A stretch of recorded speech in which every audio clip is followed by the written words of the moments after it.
모든 선박에 알립니다. 페르시아만과 오만해에 있는 모든 선박에 알립니다. 여기는 세파 해군의 경고입니다. 호르무즈 해협을 통과하려면 세파 해군의 허가와 지정된 항로를 따라야만 합니다.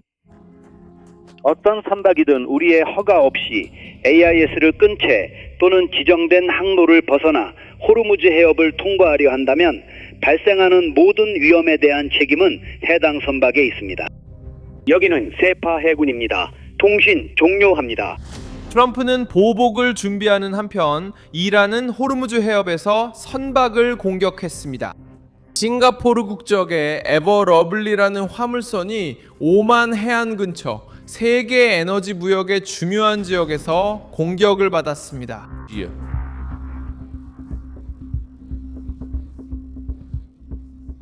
미국 당국은 이번 공격을 이란의 소해로 돌렸고 영국 해양 당국은 선박이 조타실 부근에서 손상을 입었으나 사망자는 없었고 환경 피해도 없었다고 밝혔습니다.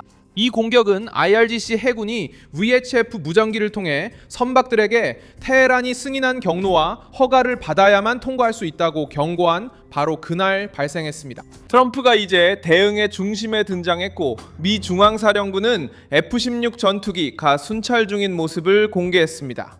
그리고 마르코 루비오가 국제 해역에 대한 이란의 통행료, 세금 또는 통제 시도에 대해 강경한 입장을 보이고 있습니다. 당신은 그들을 신정주의 광신자라 했는데 지금도 그 말이 지도부를 잘 표현한다고 보시나요?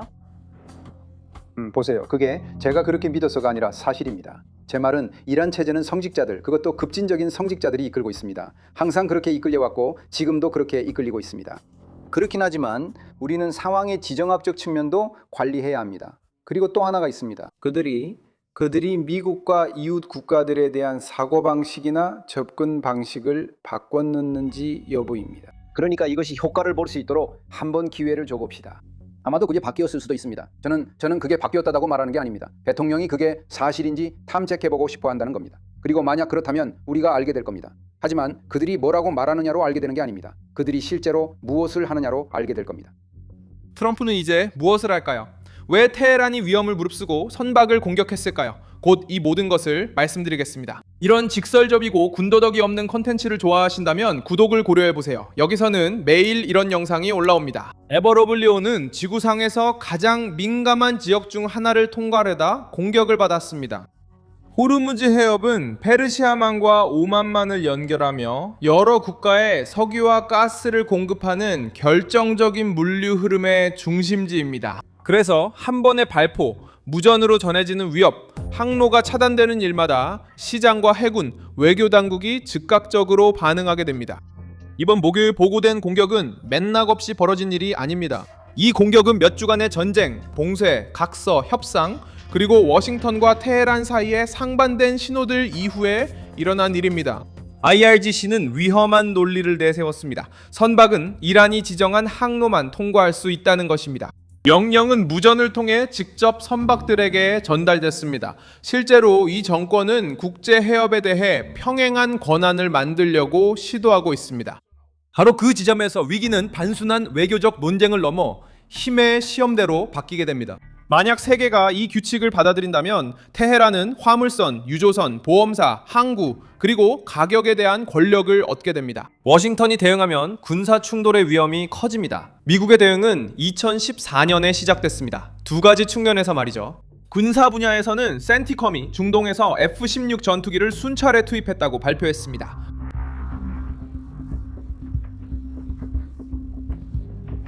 미국의 군대가 여전히 주둔하며 경계하고 있다는 메시지와 함께 정치적으로는 루비오가 이 문제를 걸프 동맹국들에게 전달했고 어떤 나라도 국제 해역 사용에 대해 요금을 부과할 권리가 없다는 점을 분명히 했습니다. 테헤란의 요금 부과가 이번 위기의 레드라인 중 하나가 됐습니다. 특히 이란이 연간 최대 400억 달러를 요구할 수 있다는 보도가 나온 이후에는 더욱 그렇습니다. 호르무즈 해협에서 보안, 항해, 통제 서비스를 제공하면서 말이죠.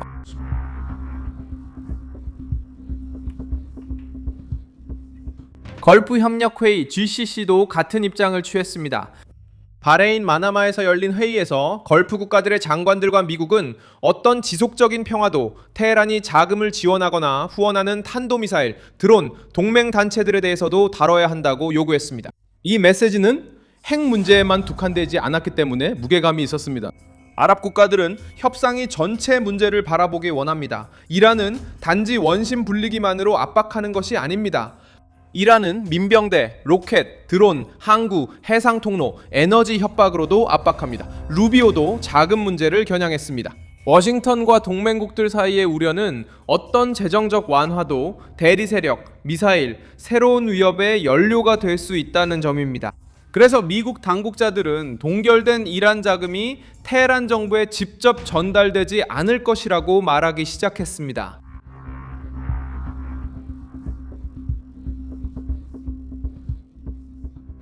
제시된 아이디어는 돈의 사용에 대한 통제를 유지하고 지급을 제한하고 감시하는 것입니다.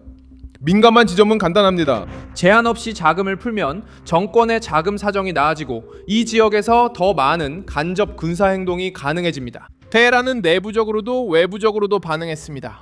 모하메드 바게르 칼리바프는 정권의 핵심 인물 중 한 명이자 협상에 관여한 인물로 미국이 동결 해제된 이란 자산이 미국 농산물 구매에 사용될 것이라고 말한 것은 거짓말이라고 비난했습니다.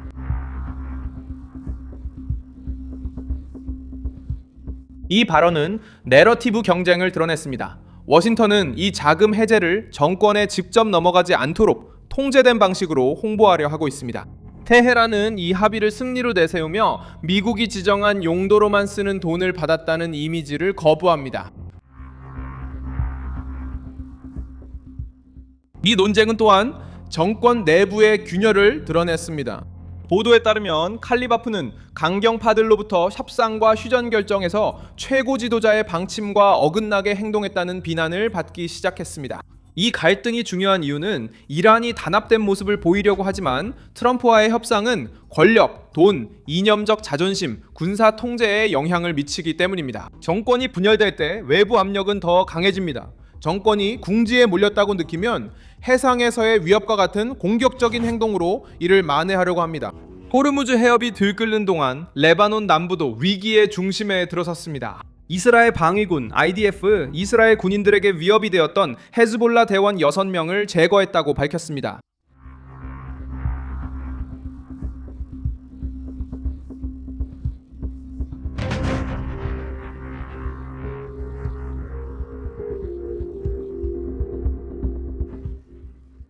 작전의 일부는 알리 알타르해 능선 지역에서 이루어졌으며 이스라엘은 테러 단체와 연계된 지하 네트워크에 압박을 가하고 있습니다. 이스라엘 방위군 IDF는 헤즈볼라 대원들이 이 시설에서 나와 해당 지역에서 활동하는 것을 허용하지 않겠다고 밝혔습니다. 이것은 레바논 전선을 열어두고 이란이 헤즈볼라를 자유롭게 이용해 이스라엘을 압박하거나 더 큰 합의를 방해하는 것을 막습니다. 현지 보도에 따르면 이스라엘 전투기가 레바논 남부 상공을 저공 비행하며 지역의 경계심을 더욱 높이고 있다고 합니다. 이스라엘의 메시지는 휴전이 헤즈볼라의 재정비를 위한 방패로 사용되지 않을 것이라는 점입니다. 네타냐후는 아직 이란과 하마스를 상대로 해야 할 임무가 남아있다고 말하며 이런 입장을 더욱 강조했습니다. 아직 해야 할 임무가 남았습니다. 네, 이란과 관련해서 아직 해야 할 일이 남아 있습니다. 하마스에 관해서도 아직 해야 할 일이 남아 있지만 그들은 행동할 만한 능력이 많지 않습니다. 그들은 몇 주 전에 저의 지시와 국방장관 그리고 참모총장의 지휘 아래 우리가 학살의 설계자들 중 일부를 제거했다는 것을 알고 있습니다. 사실 하마스의 지휘관인 아스 알딘 알하다드입니다. 여러분은 하마스가 어떻게 반응했는지 아시나요? 하마스의 반응이 어땠습니까? 제로였습니다. 아무것도 없었습니다. 총알, 로켓 등 아무것도 없었습니다. 왜냐하면 우리는 많은 것을 해냈으니까요. 아직 해야 할 일이 남아 있습니다. 하마스, 헤즈볼라, 드론 모두 마찬가지입니다. 우리는 모든 힘과 에너지를 다해 그것을 위해 노력하고 있습니다. 그는 이스라엘이 전쟁이 끝났다고 생각하지 않는다고 강조합니다. 테헤란 무장 세력과 가자지구 하마스가 여전히 위협이기 때문입니다. 트럼프에게 문제는 각 전선이 서로 연결되어 있다는 점입니다. 이스라엘이 레바논에서 헤즈볼라를 압박하면 이란은 이에 대한 대응으로 호르무즈 해협을 이용합니다. 이란이 선박을 위협하면 미국은 순찰과 외교적 압박을 강화합니다. 워싱턴이 제한이 걸린 자금을 풀면 테헤란은 거짓말이라고 비난합니다. 그리고 이 조치를 승리로 포장하려고 합니다. 만약 걸프 국가들이 미사일과 대리 세력에 대한 통제를 요구하면 테헤란의 동맹국들은 홍해, 아덴만, 바부알 만데부 해협에서 움직입니다. 이 위기는 여러 통로와 수많은 방아쇠가 있는 하나의 판이 되어버렸습니다. 후티 반군도 이 구조 속에 등장했습니다. 압둘 말리크 알 후티는 소말릴란드에 이스라엘이 존재할 경우 대응하겠다고 다시 한번 위협했으며 아덴만, 바부 알 만데부 해협, 홍해를 언급했습니다.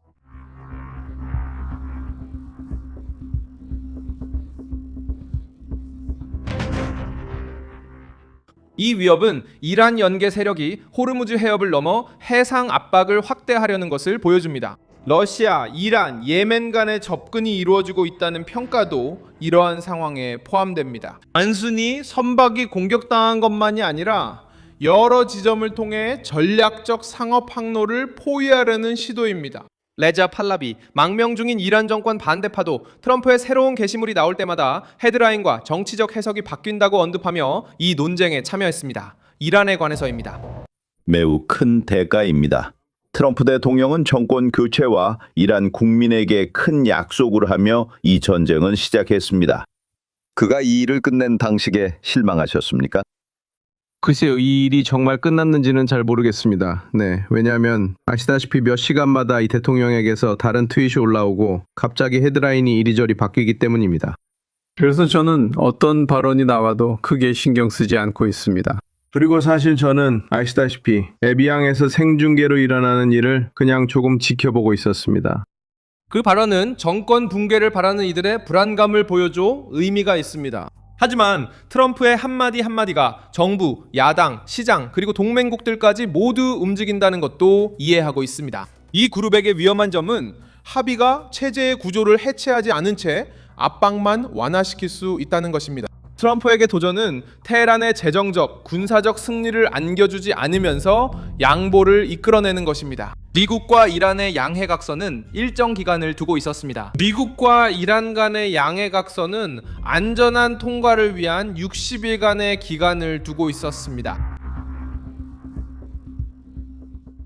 따라서 에버 러블리호에 대한 공격은 이 협정의 핵심을 직접적으로 겨냥한 것입니다. 테헤란이 안전기간 동안 선박에 대한 행동을 허용하거나 직접 실행한다면 신뢰는 무너집니다. 워싱턴이 대응하지 않으면 미국의 권위가 약화됩니다. 너무 강하게 대응하면 휴전이 무너질 수 있습니다. 트럼프는 이 좁은 틈에서 보복을 준비하고 있습니다. 순찰, 외교적 위협, 자금 압박, 그리고 걸프 동맹국들이 협상 테이블에 남아있도록 요구하고 있습니다. 호르무즈 해협은 더 큰 분쟁의 가시적인 경계선이 되었습니다. 한편 트럼프는 해상 통로를 테헤란에 넘기지 않으면서 압박을 유지하려 하고 있습니다. 반면 이란 정권은 선박, 대리 세력, 그리고 동결된 자금을 이용해 이득을 얻으려 하고 있습니다. 저는 뮤이소나 엘비스 국제관계 전문가입니다. 저의 목적은 매일 진실로 여러분께 정확한 정보를 전달하는 것입니다. 뉴스 링크는 영상 설명란에 있습니다. 영상의 좋아요와 구독 부탁드리며 댓글도 확인해주세요. 밀소나 엘비스 커뮤니티와 더 활발히 소통할 수 있습니다.